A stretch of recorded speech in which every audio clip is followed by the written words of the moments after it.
Mesdames, Messieurs, bienvenue à votre hebdomadaire de l'économie, cet écho. Comment ne pas évoquer avec vous, dans le cadre de ce programme, la situation du commerce au Cameroun en cette année de lutte contre la pandémie du Covid-19. Le mouvement des importations et des exportations influence sans aucun doute la santé de nos marchés, dont le flux des marchandises va changer en fonction de notre capacité à faire face aux mesures de restriction imposées par la lutte contre la pandémie. S'il y a lieu de se féliciter de la résilience de notre économie au cours du premier trimestre 2020, des inquiétudes montent cependant, des inquiétudes relatives à des pénuries programmées que certains annoncent à tort ou à raison. Nos tables vont-elles continuer à être fournies de ces produits que nous affectionnons tant, le riz, le blé et dans une certaine mesure les huiles végétales, les produits lactés, les médicaments, pour ne citer que cela. Les chiffres qu'affiche l'économie en ce premier semestre rassurent, mais jusqu'à quand? Et comment ne pas parler aussi de ces gangsters économiques sans foi ni loi, pour qui l'occasion est propice pour faire de la surenchère autour des prix des biens de première nécessité. Heureusement que le gouvernement veille au grain. Cet écho cette semaine mesure la santé économique de notre marché.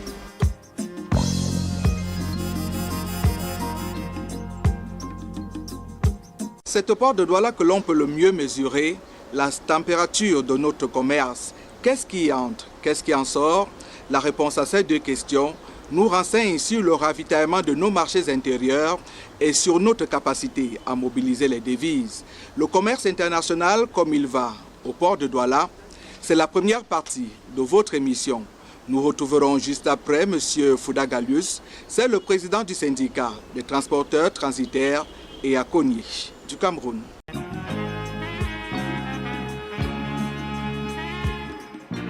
Et nous voici au port de Douala. Nous sommes ici au terminal à conteneurs. C'est ici que passent un peu plus de 90% des marchandises qui entrent et sortent du Cameroun et de certains pays de l'Interland, à savoir le Tchad et la Centrafrique. L'activité est toujours aussi dense. Seule la population portuaire semble avoir légèrement tari depuis le début de cette année 2020. Le terminal à conteneurs continue de fonctionner. Nous avons des conteneurs, nous avons un parc rempli de conteneurs, nous avons des camions qui sont là, nous avons des navires à quai. Un début de fléchissement a été constaté sur le trafic des exportations. Mais par contre, au mois d'avril, où la pandémie s'est presque installée, n'est-ce pas, a entraîné des ralentissements de l'activité au niveau des ralentissements dans l'enlèvement, mais pas une diminution, mais des ralentissements. Ce qui a pour conséquence un taux d'occupation du terminal à conteneurs qui grimpe, moins de 70% à près de 90%. On ne peut pas imaginer qu'une plateforme comme le port de Douala s'arrête. Ça veut dire que nous arrêtons l'économie non seulement du Cameroun, mais des autres pays qui comptent sur nous. Donc le port de Douala fonctionne et les mesures prescrites par le chef de l'État ont fait l'objet d'une assimilation. Confirmation du contrôleur du plan d'eau entre la haute mer et les quais du port de Douala. À date, nous avons déjà reçu 60 navires au long cours au port de Douala. Et les projections font que d'ici le 30 avril, nous attendons 28 navires. Ce qui va nous donner à peu près un chiffre d'un peu moins de 100 navires. Depuis pratiquement une dizaine d'années, le port de Douala reçoit en moyenne 100 à 120 navires par mois. À cette date, le port de Douala fonctionne en plein régime. Les cargos débarquent sans arrêt. Les nombreux produits venus du monde entier pour le marché camerounais et celui des pays voisins. Ils repartiront avec des produits d'exportation, du bois, du cacao, de l'aluminium et bien d'autres qui alimentent les balances commerciales des pays ayant pour façade maritime le port de Douala. Le port de Douala, c'est à peu près 12 millions de tonnes par an. On a continué à avoir notre million de tonnes de marchandises tranquillement. Mais nous allons observer avril. Dès qu'on sentira les premiers frémissements, on n'hésitera pas à alerter. Les navires arrivent avec toutes sortes de marchandises. Il n'y a pas de restriction par rapport aux marchandises embarquées ou bien par rapport aux marchandises débarquées. Généralement, nos produits d'exportation, c'est le bois, c'est le cacao, café, le coton, l'alumine. En ce qui concerne les importations, nous avons toutes sortes de produits et je peux vous rassurer que même ce matin, on a fait entrer un bateau de 15 000 tonnes de riz. Le Cameroun a fait montre de clairvoyance pour en arriver à cette situation de quasi-normalité. Les prévisions étaient pourtant pessimistes au sujet des conséquences du Covid-19 sur l'économie nationale. La mesure gouvernementale disait qu'il faut fermer le port, mais il y avait une exception. L'exception, c'était les produits, faire débarquer les produits de première nécessité. Alors, dans la réunion qu'on a eue, on a signalé qu'il n'y avait pas de bateau qui ne transporte que les produits de première nécessité. Et c'est pour ça donc que des arguments ont été donnés en se disant le corona, il n'est pas sur la marchandise, il est véhiculé plutôt par des individus. On s'est donc dit qu'il fallait prendre des mesures à partir de la bouée de base. Et si on fermait, il y a le riz, il y a les premiers produits de première nécessité, des médicaments qui viennent par le port. Nous allions avoir assez de problèmes. Donc si on ne mourait pas de corona, on allait mourir peut-être de famine ou alors de maladies autres que le corona. Et si certains acteurs déplorent le ralentissement et le rétrécissement de leur marché, pour l'essentiel, il faut dire que le port de Douala continue de jouer son rôle. Pour en avoir le cœur net, nous sommes allés à la rencontre du groupement professionnel des aconniers du Cameroun pour prendre la mesure de la sollicitation des dockers, car c'est à partir de l'exploitation de ces hommes et femmes qui chargent et déchargent les bateaux qu'on peut mesurer l'ébullition sur une place portuaire. Au regard des chiffres, nous avons quand même une dégression d'à peu près 30% de la demande. Nous sommes partis à peu près à 58 000 heures mois moyenne. Aujourd'hui, nous sommes à 30 000 heures moyenne. Le secteur pétrolier était l'un de ceux qui préoccupait le plus, de par son caractère stratégique pour l'économie. On craignait des pénuries au début de cette pandémie du Covid-19, mais là aussi, la réponse nationale a dépassé les attentes. En termes de ravitaillement, je pense que le président de la Commission nationale des approvisionnements a pris ses dispositions. J'ai nommé M. le ministre de l'Énergie et de l'Eau, a pris ses bonnes dispositions. Les appels d'offres ont été lancés en temps. Et donc, nous avons pu aujourd'hui sauvegarder la chaîne des approvisionnements et je pense que dès lors, les choses vont continuer de s'emboîter tel qu'il n'y ait pas de rupture au niveau de la chaîne. En tout cas, je peux vous dire avec beaucoup d'assurance que les mesures ont été prises par la tutelle, notamment avec la mise au large de Douala, d'un certain nombre de gros navires avec des quantités importantes de carburant pour permettre vraiment d'assurer la fluidité de cet approvisionnement pendant cette période. Nous enregistrons une baisse de l'ordre de 30% de manière nette. Et donc, ce qui est valable pour Neptune l'est certainement pour les autres. Ce que nous essayons de renforcer aujourd'hui pour essayer d'atténuer l'effet de cette chute des ventes, c'est un peu plus d'agressivité sur les marchés B2B. Mais je dois avouer que nous ne trouverons pas un écho miracle de ce côté. La baisse continuera jusqu'à quand?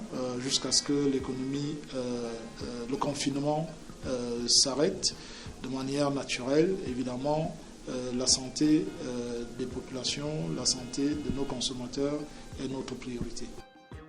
Le commerce international est aidé au Cameroun par une structure gouvernementale dont le but est de faciliter les échanges avec l'extérieur.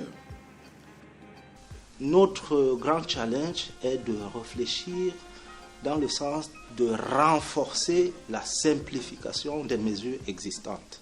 Mettre en place un cadre de procédure plus simplifié, veiller à la réduction des coûts des opérations. Surtout en ce qui concerne les produits qui sont censés participer à l'effort de riposte contre la pandémie. Il faudrait réserver à ces produits un traitement particulier. Un traitement beaucoup plus favorable et simplifié que le cadre de procédures qui existe déjà. Certains acteurs du commerce extérieur appliquent d'ailleurs déjà des mesures plus simplifiées, à l'instar de la douane. Et en plus de cela, l'idée est de généraliser un peu ces facilités auprès de tous les autres acteurs du commerce extérieur. Premier trimestre 2022, sans faute pour le port de Douala. Le deuxième pourrait pourtant connaître un certain ralentissement. Le trafic de marchandises sera inévitablement impacté par cette crise sanitaire au niveau des ports, puisque les ports ne fabriquent pas leur trafic, les ports ne créent pas leur trafic, mais ils accueillent un trafic venant d'ailleurs, venant des industries. En attendant de voir l'orientation que prendra l'économie mondiale, l'économie camerounaise tient la barre. Elle plie devant la force de la pandémie du Covid-19, mais elle ne rompt pas. C'est d'ailleurs ce que nous confirme Fouda Galius. C'est un acteur majeur de la place portuaire de Douala qui pense aussi qu'il est peut-être temps de surfer sur l'accroissement de la production nationale. Bonjour Monsieur Fouda. Bonjour Madame. Vous qui êtes partie prenante de la communauté portuaire, pouvez-vous nous parler de l'activité aujourd'hui sur la place portuaire de Douala? Au niveau des importations, il y a une baisse considérable des importations parce que en dehors de ça, il y a beaucoup de ports qui ont fermé les frontières et au niveau de Douala, les activités ont vraiment baissé. Les bateaux qui arrivent maintenant, il y a certains bateaux qui sont arrivés maintenant, c'est des bateaux là où les commandes ont été passées il y a longtemps. Il y a beaucoup de bateaux qui sont déjà en pleine mer.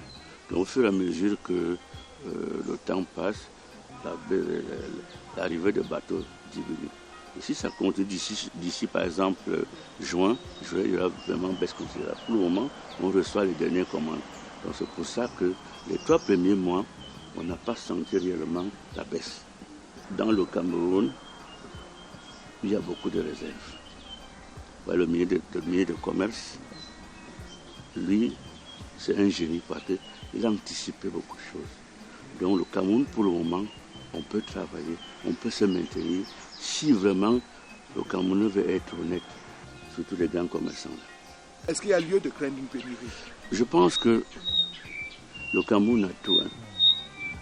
En dehors du riz, qu'est-ce qu'on importe? Les médicaments. Il y a les médicaments. Les produits de première nécessité. Les produits comme par exemple quoi? L'huile. On produit du riz ici, de l'huile ici. Et moi j'ai vu à Douala, on est en train de faire la campagne du riz de Semri, le riz de Ndop. On peut le consommer. Nous avons du plantain, nous avons du macaron, on n'importe pas ça. Je crois qu'avec ça, le Cameroun est mieux placé. Et si on est un peu sérieux, on peut maîtriser cette crise. Moi, je crois que avec cette maladie, Dieu, les Camerounais, on doit se ressouder pour essayer de nous mettre au travail pour éviter les choses de ce genre. Parce que nous avons tout. Même s'il faut cultiver du plantain, du macabo, du manioc, il y a un délai.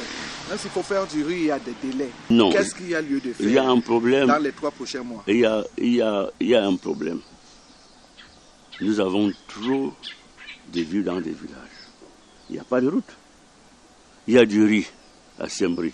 Il n'y a pas de route. On peut trouver. Voilà. Si vous étiez consulté, vous diriez quoi? Je lui dirais une seule chose.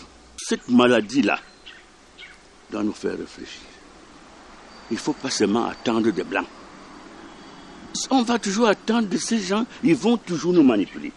La valeur camerounaise est où? Riz. S'il n'y a pas de riz, il y a des sociétés qui fabriquent le savon ici au Cameroun.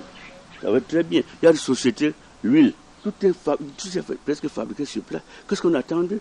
Si vous êtes consulté, vous direz à celui qui vous consultera, il faut encourager la production locale. Bien sûr. Il faut soutenir les entreprises qui contribuent à cette production locale. Oui, parce que personne ne viendra jamais balayer bien ta chambre comme toi.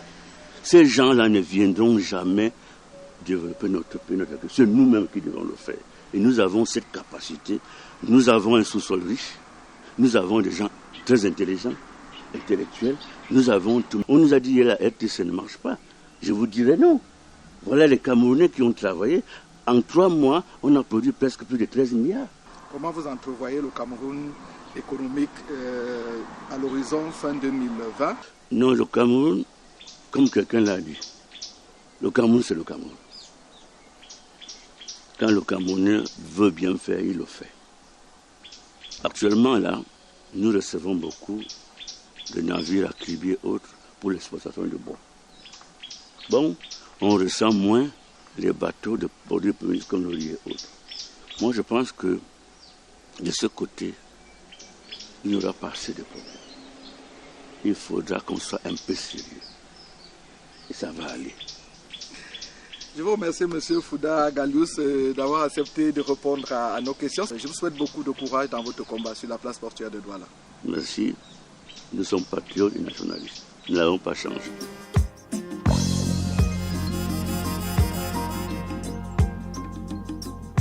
Les périodes de crise sont toujours des moments de grosses difficultés pour les consommateurs.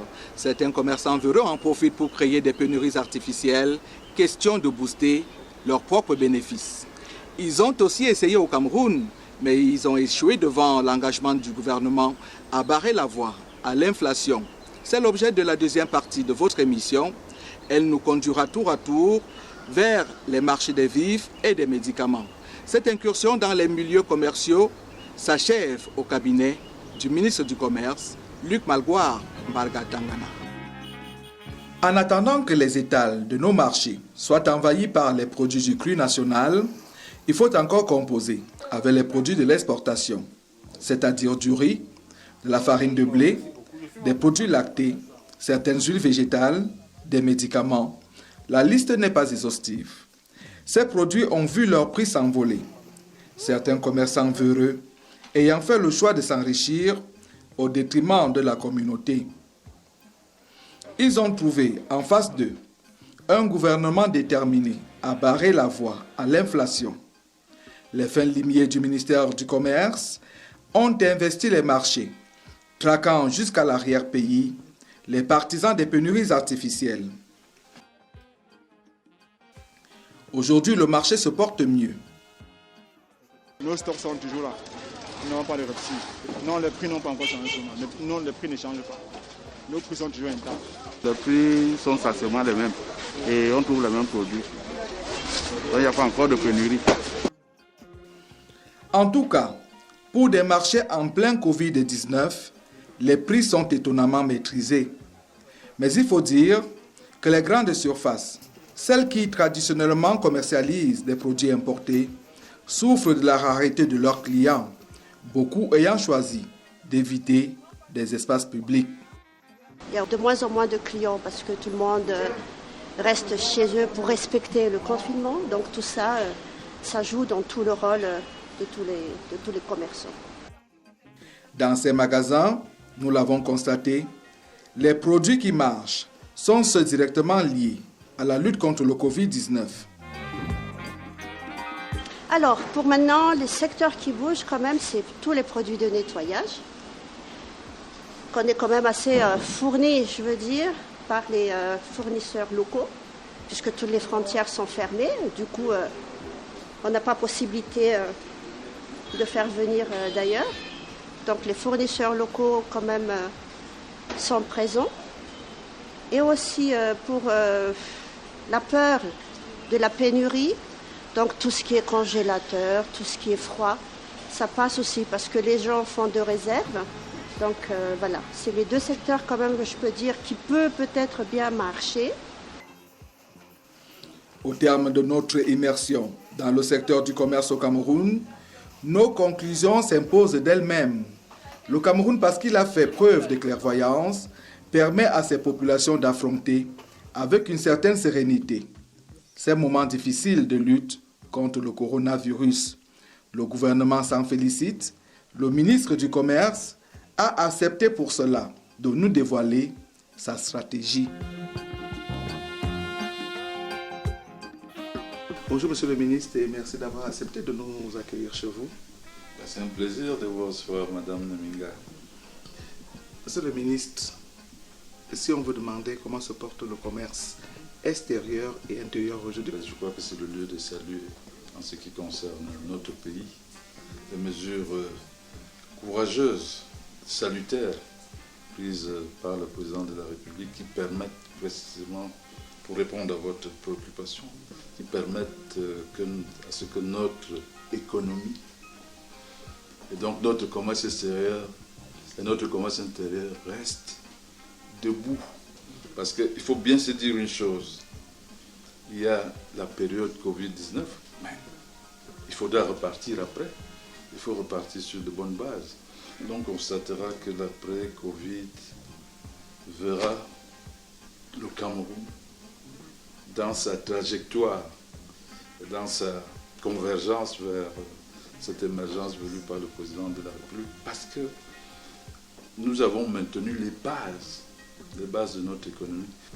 Ces confinements ici et là peuvent affecter nos propres importations. Pour parler de cela, vous savez que nous avons une économie qui est quand même suffisamment extravertie. Je serai dans la nuance, mais j'allais dire dans la nuance plutôt optimiste. Mon job, en partenariat avec les opérateurs économiques, c'est d'assurer ce continuum dans l'approvisionnement de notre marché intérieur, qu'il s'agisse naturellement des produits fabriqués localement. Et je crois que là aussi c'est une opportunité, une aubaine pour nos producteurs, pour nos opérateurs économiques. La chance que nous avons sur une spéculation comme le riz aujourd'hui, c'est que il y a des stocks importants. Donc vous avez pris des de mesures Parlement, c'est ça? Il y a des stocks importants de Parlement. La Chine a d'importants stocks. L'Inde a des stocks importants. Et la récolte a été bonne en Inde, par exemple. Et donc nous, qu'est-ce que nous faisons simplement? Et c'est là, c'est une instruction permanente, celle-là, du président de la République, c'est que nous fonctionnons par anticipation. Nous avons toujours des stocks anticipatifs. Sur le riz, je peux donner des chiffres précis pour éteindre certains feux que d'aucuns, à tort, parce qu'aujourd'hui, il faudrait faire un front uni. Ce n'est pas le moment de vouloir se livrer, je ne sais pas, des joutes à des combats qui n'ont pas de sens. Nous devons soutenir, nous devons converger dans nos efforts pour rassurer nos populations et prendre toutes les mesures nécessaires pour que cela se passe bien au niveau de l'approvisionnement de nos populations. Alors, des stocks d'anticipation, le chiffre. Nous sommes dans l'ordre d'aujourd'hui, la valeur aujourd'hui. Nous avons en stock à peu près 150 000 tonnes de riz. 150 000 tonnes de riz pour une consommation mensuelle de 40-45 000 tonnes. Ça veut dire qu'un peu plus de 3 mois. On peut prendre aussi l'exemple du blé, c'est-à-dire c'est le pain que nous mangeons tous les jours, c'est nos beignets. Le beignet haricot, il n'y a pas de haricot si on ne mange pas de beignet. Il n'y a pas de beignet s'il n'y a pas de farine. Pour l'instant, évidemment, c'est la farine de blé. Mais là aussi, nous avons des stocks. Nous avons des stocks de l'ordre de 330 000 tonnes. Je pense notamment à nos compatriotes des religions musulmanes. La période du Ramadan, c'est le sucre. On a tellement glosé autour du sucre. Je voulais pouvoir dire à nos compatriotes que, notamment ceux de la religion musulmane, qui n'ont là aussi, pendant cette période de Ramadan, au-delà aucun souci à se faire. De ce point de vue, le Made in Cameroun fonctionne à merveille. Donc vous rassurez les Camerounais que vous écoutent en ce moment que les rumeurs de pénurie dans un avenir très proche sur les marchés locaux, c'est de l'utopie. Les rumeurs, j'allais dire, c'est de bonne guerre. Mais il faut savoir que le contexte actuel ne permet pas, je crois, d'entretenir cette diversion. Parce que c'est de la diversion. Il y a de la diversion absolument superfétatoire, inutile, contre-productive, qui n'aboutira à aucun résultat. Je vous le redis haut et fort. Et si elle est provoquée par les importateurs, peut-être pas, mais les grossistes et les semi-grossistes eux-mêmes, qui donnent l'impression à ceux qui détaillent que le produit n'est pas disponible? Les importateurs sont des partenaires du gouvernement. Donc nous travaillons, j'allais dire, notamment en ce moment, au quotidien avec eux. Je vous ai donné quelques chiffres, hein. Moi je peux vous donner les chiffres sur tous les produits à la tonne près. Ça veut dire simplement que nous veillons, nous suivons, nous savons ce qui rentre. Et nous savons qui fait rentrer quoi. Donc la situation est parfaitement sous maîtrise. Au sortir de cet entretien avec vous, on retient que le marché national est ravitaillé à l'horizon 3-4 mois en produits de première nécessité qui nous viennent de l'étranger, mais que l'occasion est également donnée à tous ces opérateurs du secteur privé qui proposent des produits à la consommation de pouvoir également se distinguer, de prendre leur part dans le marché. Je crois que vous avez tout dit. Le message est clair. Cela fait maintenant quelques années que la notion de pénurie a disparu du langage commercial au Cameroun. Et vous dites malheur à tous ceux qui vont essayer de jouer à la spéculation et de faire flamber les prix. Vous savez, de toute façon, nous sommes sur le terrain, nous voyons au point. Vous avez vu ce qui s'est passé ici et là. Nous sommes allés débusquer des gens, y compris dans leur dernier retranchement. Quand je dis dernier retranchement, c'est-à-dire dans leur domicile. Nous avons découvert de véritables cavernes d'Ali Baba dans certains domiciles qui étaient transformés en entrepôts géants. La chose est simple. Nous saisissons, nous vendons aux enchères et la recette va au trésor public.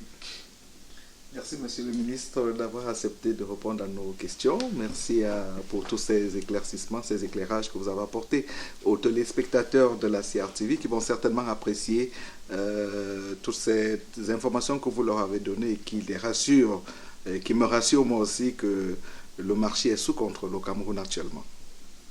C'est bien pour ça qu'il y a un gouvernement de la République, c'est bien pour ça qu'il y a un président à la tête de notre État. C'est pour que ça marche. À ceux qui prétendent être des apôtres de je ne sais quoi, je leur dis, reprenant un grand homme, qu'ils sachent qu'ils n'ont pas le monopole du cœur.